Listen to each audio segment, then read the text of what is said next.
ایک بھائی پوچھتے ہیں کہ اگر کوئی آدمی منشیات کے کاروبار سے کمائے ہوئے پیسے جو اس نے جمع کیا ہے ان سے حج کرنے کے لیے جا رہا ہے تو کیا اس کا حج صحیح ہوگا؟ اور اگر ان پیسوں کی زکوٰۃ دیتا ہے تو کیا اس کی زکوٰۃ ادا ہو جائے گی؟ دیکھیں، نشہ آور چیزوں کا کاروبار کرنا اور اس سے پیسے کمانا جائز نہیں ہے۔ اگر کوئی آدمی منشیات کا کاروبار کرتا ہے تو ایسا کاروبار کرنا حرام اور اس کی کمائی بھی ہے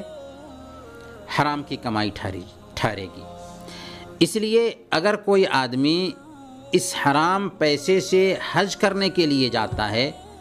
تو اس کے لیے ایسا کرنا صحیح نہیں ہوگا، بلکہ اس کے لیے ضروری ہے کہ ثواب کی نیت کیے بغیر ان سارے پیسوں کو غریب میں تقسیم کر دے۔ اور اگر کسی آدمی نے ایسے پیسے سے حج کیا ہے تو ایسی صورت میں ہم یہ عرض کریں گے کہ اس کا حج تو صحیح ہوا، یعنی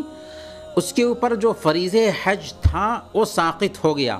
لیکن حرام پیسہ لگانے کی وجہ سے وہ گناہ گار ہوگا، اور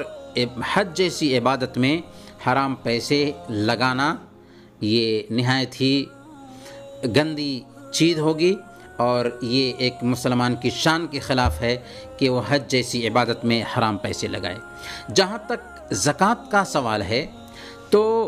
چونکہ حرام مال میں زکوٰۃ فرض ہی نہیں ہوتی، اگر کوئی دیتا ہے تو اللہ تعالیٰ قبول بھی نہیں فرمائے گا، کیونکہ وہ اس کی ملکیت بھی نہیں ہے، اور جب اس کی ملکیت نہیں ہے تو اس میں زکوٰۃ ہی نہیں ہوتی۔ اللہ کے نبی صلی اللہ علیہ وسلم صحیح مسلم کی روایت کے مطابق بیان فرماتے ہیں، ان اللہ طیب لا يقبل الا طیبا، اللہ تعالیٰ پاک ہے اور پاک کو ہی پسند کرتا ہے۔ دوسری بات یہ کہ زکوٰۃ دینے سے مال پاک ہوتا ہے، اور وہ سارا کا سارا مال اصل میں حرام ہے، اس لیے اس کے لیے ضروری ہے کہ ان سارے پیسوں کو کسی ویلفیئر کے کام میں خرچ کر دے، کسی غریب کو دے دے، ثواب کی نیت کیے بغیر، اس سے وہ نجات پا لے گا، لیکن اس سے وہ حج نہیں کر سکتا،